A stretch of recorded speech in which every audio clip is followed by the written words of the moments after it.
Di video ini, saya akan mempresentasikan yang berjudul Penjadwalan Struktur dan Pengelolaan SO atau Sistem Operasi.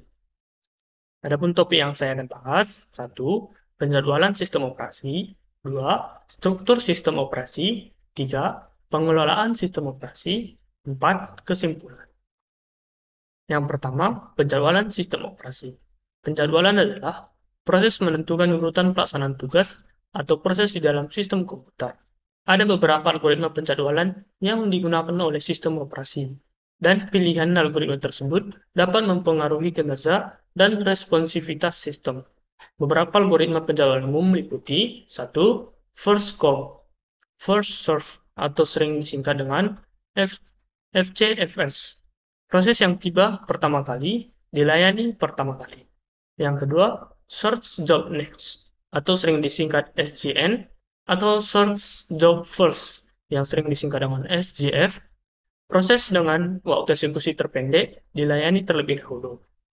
Nah, yang ketiga, round robin, atau sering disingkat dengan RR.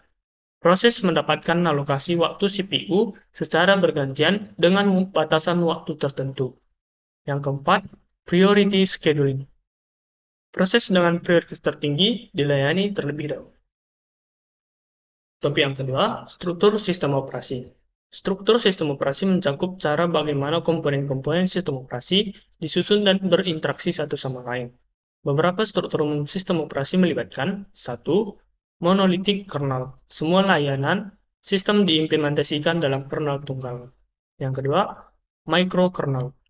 Kernel hanya menyediakan layanan dasar, dan layanan lain diimplementasikan sebagai tugas terpisah yang berjalan di luar kernel. Yang ketiga, hybrid kernel, gabungan dari monolithic kernel dan microkernel. Topik yang ketiga, pengelolaan sistem operasi. Pengelolaan sistem operasi mencakup administrasi dan kontrol atas sumber daya sistem. Ini termasuk manajemen memori, manajemen file, manajemen proses, dan lain-lain. Beberapa konsep dan tugas pengelolaan sistem operasi meliputi 1. Manajemen memori, yaitu pengalokasian dan dialokasi ruang memori untuk program yang berjalan. Yang kedua, manajemen file, organisasi dan penyimpanan data pada perangkat penyimpanan jangka panjang.